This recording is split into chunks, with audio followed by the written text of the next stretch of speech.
রূপান্তর। ঈদের নাটকে জোভান ভাইয়ের এই অবস্থা দেখে আমজনতা বিলাই। শরীফ থেকে শরীফা নিয়ে এত পরিমাণের কন্ট্রোভার্সি হওয়ার পরেও এই ধরনের ক্যারেক্টারের নাটকে অভিনয় করায় জোভান ভাইকে আমজনতা জাস্ট ধুইয়ে দেয়। তবে ভালো লাগার বিষয় হচ্ছে জোভান ভাই তার সোজা সাপটা মতামত দিয়েছেন এই বিষয়ে এবং ভবিষ্যতে এই ধরনের কন্ট্রোভার্সিয়াল ক্যারেক্টার থেকে দূরে থাকারও কথা দিয়েছেন। আমি আরেকটু বেশি সচেতন থাকবো এবং সতর্ক থাকবো আমার চরিত্র বাছাইয়ের ক্ষেত্রে। ঈদের নাটকের কথা থেকে মনে পড়লো, এইবারের ঈদে আমি খুঁজে পেয়েছি এমন একটা নাটক যেটা তৈরি করা হয়েছে এক ঝাঁক নতুন মুখ দিয়ে, পাশাপাশি নাটকের গল্পটা ছিল অনেক শিক্ষামূলক। সবাই কিন্তু মানুষ হতে পারে না, প্রচুর যুদ্ধ করতে হয়। নাটকটির নাম হচ্ছে নিকৃষ্ট জনক, যা ইউটিউবে আপনারা খুব সহজেই খুঁজে পাবেন। এই নাটকটি নিয়ে কথা বলার মূল কারণ হচ্ছে এই নাটকে দেওয়া মেসেজগুলো আমার কাছে বেশ ভালো লেগেছে। যেমন কিছু মেসেজ যদি মেনশন করি, অপরাধীর সাজা হয় অপবাদের কেন নয়। আবার একটি সিনে খুব সুন্দর একটি উদাহরণ দেওয়া হয়, বলা হয় স্কুল কলেজ বা কেমিস্ট্রি আমাদেরকে শিখায় কিভাবে অ্যাসিড তৈরি করা হয়, আর আমাদের ধর্ম বা আমাদের এথিক্স আমাদেরকে শিখায় কোথায় এই অ্যাসিডটি ব্যবহার করতে হয়। তোর কলেজ তোকে শেখাবে কি করে অ্যাসিড বানানো যায়, ওই অ্যাসিড মানুষের কল্যাণে ব্যবহার করার নৈতিক শিক্ষাটা তোকে ধর্মই দেবে।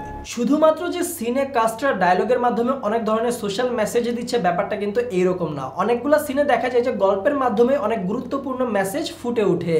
শতভাগ সততা দিয়ে মানুষের মতন মানুষ হয়ে তুই জীবন ধারণ কর। তারপর দেখানো হয় no means no, no means no.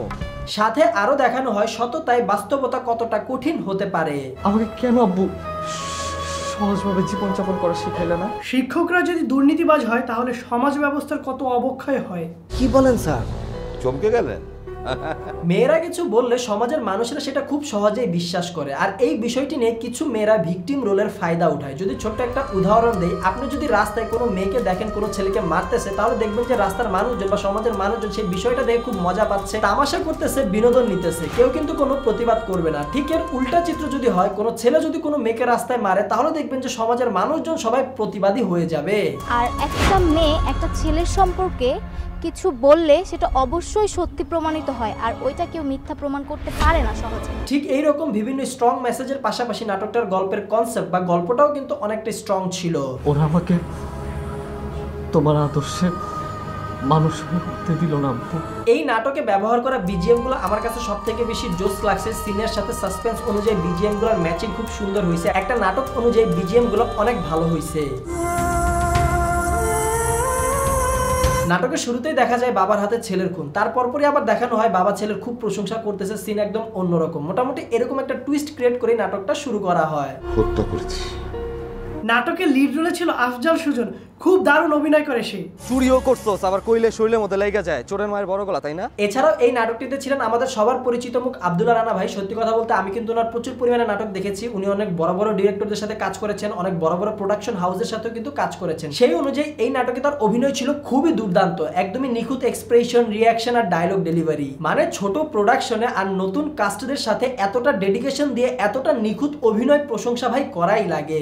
আমার ছেলে কি আসলেই দোষী ছিল? এই নাটকটির কিন্তু কিছু ল্যাকিংস বা দুর্বল দিকও ছিল নাটকটার মেকিং এ। তবে ছোট প্রোডাকশন হিসেবে এই দুর্বল দিকগুলো কিন্তু আহামরি চোখে লাগবে না। তাও যদি ছোট করে একটু বলি, তাহলে অভিনয়ের দিক দিয়ে নায়কের সাথে থাকা সাইড রোলের নায়কের এই বন্ধুদের মধ্যে এই বান্দা খুবই দুর্বল অভিনয় করছে। তার ডায়লগ ডেলিভারি স্টাইল ছিল পুরো রোবটের মতো, মনে হচ্ছিল মুখস্থ কথা সে শুধু বের করছে। ওই দিন কিছু বলিনি, আজ যদি এটা নিয়ে নতুন করে নাটক করিস খবর করে ছেড়ে দিব বললাম। তবে এই বান্দা কিন্তু ভালোই চেষ্টা করছে অভিনয়ে, খেলা এখনো বাকি আছে। নাটকটার অনেকগুলো সিনের চিত্রগ্রহণ খুবই দুর্বল ছিল। নাটকটার সিনেমাটোগ্রাফির কাজ আরো অনেক ভালো করা যেত।